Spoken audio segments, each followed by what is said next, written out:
Welcome everyone. I am here with the topic Environment, Paryavaran, Part 2 of the chapter Class 7th, Geography First. So, in this particular video, we will discuss human environment, मानवीय पर्यावरण, ecosystem, पारितंत्र, concern on environment, पर्यावरण एक चिंताजनक विषय that we will discuss. So first is human environment. So what is the human environment? ये human environment क्या है? Human environment is environment made by human for their own comfort. जो मानव ने अपने लिए जो पर्यावरण बनाया है सुख सुविधाओं से जो भी परिपूर्ण है, अपने लिए जो भी वातावरण बनाया, that is human environment. Whereas in the early humans, they adapted themselves to the natural surroundings.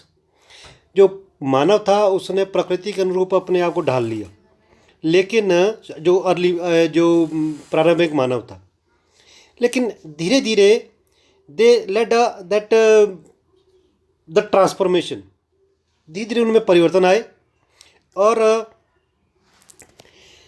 With the time need grew and became that परिवर्तन जो भी समय के साथ साथ जो आए उसमें आग का आविष्कार हो गया, पहिया वगैरह हो गया, तो उस सब ने क्या कर दिया कि जो नेचुरल एनवायरनमेंट है उसको चेंज करके human have made that environment for themselves, एक कंफर्टेबल कोजी एनवायरनमेंट बना दिया for their own livings. Then they learn to grow crops, domesticate animals, lead a settled life. और फिर जैसे जैसे ज़्यादा पैदावार बढ़ती गई या और ज़्यादा खोज वगैरह की गई तो आर्थिक क्रियाएं बढ़ गई, फिर रेवोल्यूशंस वगैरह आए, तो ये सारा जो है दैट इज़ जो भी इंडस्ट्रियल रेवोल्यूशन वगैरह उससे और गति मिल गई. तो ह्यूमन आज भी निरंतर that is making the environment comfortable for their own living.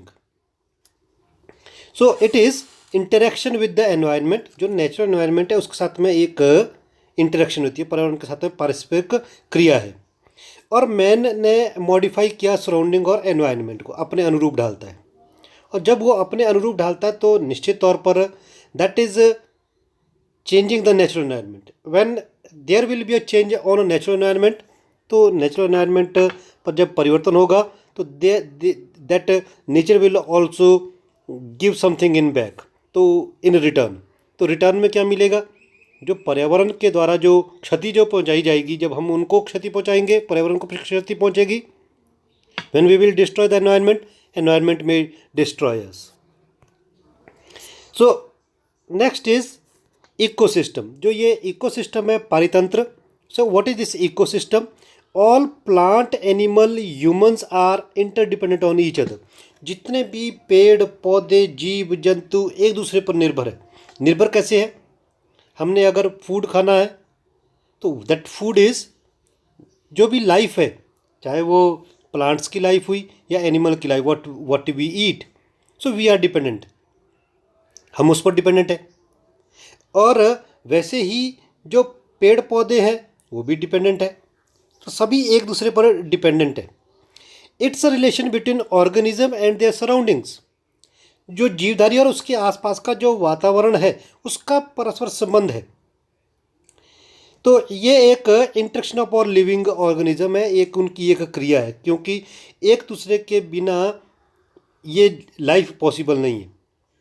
Because we transfer energy and material, क्योंकि एक दूसरे से हमें एनर्जी या ट्रांसफ़र, क्योंकि एनर्जी कैसे, जैसे हमने जो भी हम फूड खाते हैं, फूड से हमें एनर्जी मिली, तो जो प्लांट्स है, प्लांट्स को एनर्जी, जो मैन्यूज वगैरह डाले उससे उसको एनर्जी मिली, या जो एयर में जो भी जो उसके लिए जो उपयोगी है that get the energy from that. तो सिमिलरली अदर ऑर्गेनिजम्स ऑल्सो, जितने भी दूसरे जीव जंतु है, पेड़ पौधे हैं, they are also getting that energy. तो मटेरियल का ट्रांसफ़र होता है और एनर्जी का ट्रांसफ़र होता है. देन दिस जो ये फूड साइकिल है या जो हमारा जो सिस्टम बना हुआ है एक दूसरे का, so that is the ecosystem. ये एक ऐसा तंत्र है जिसके बिना जो है लाइफ पॉसिबल नहीं है। अगर हम चाहें कि नहीं हम अकेले से जी सकते हैं, क्योंकि हमें दूसरे पर निर्भर होना ही पड़ेगा। सो कंसर्न ऑन एनवायरनमेंट। अब ये जो पर्यावरण है, पर्यावरण के पर एक बड़ा चिंताजनक विषय हो गया। चिंताजनक विषय इसलिए हो गया क्योंकि जो ह्यूमन है उसकी ग्रीड्स ज़्यादा बढ़ती जाती है, ज़्यादा बढ़ रही है। ज़्यादा बढ़ने के साथ में तो एक बैलेंस बनाना बड़ा मतलब ज़रूरी है।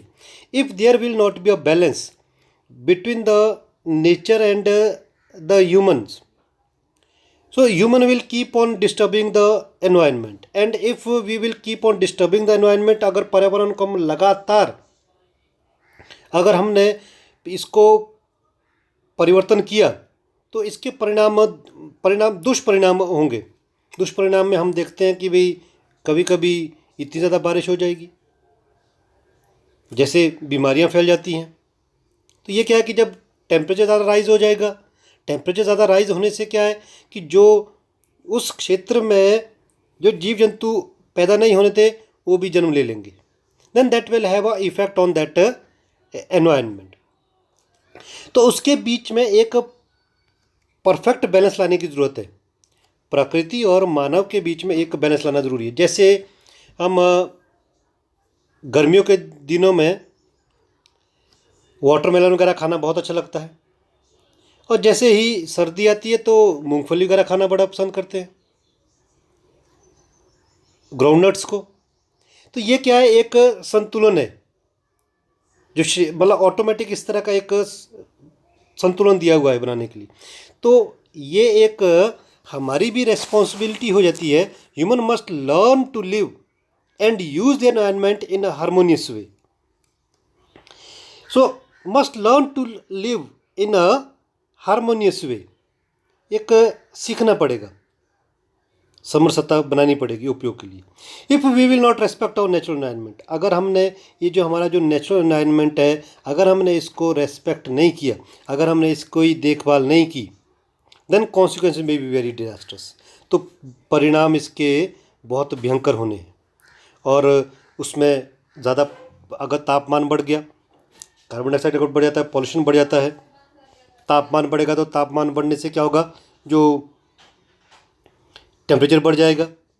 तो जो प्रकृति उस एक क्षेत्र में नहीं होनी थी, चाहे वो जीव जंतु हुए, पेड़ पौधे हुए, तो वो वहाँ पर में उत्पन्न होने लग जाएंगे।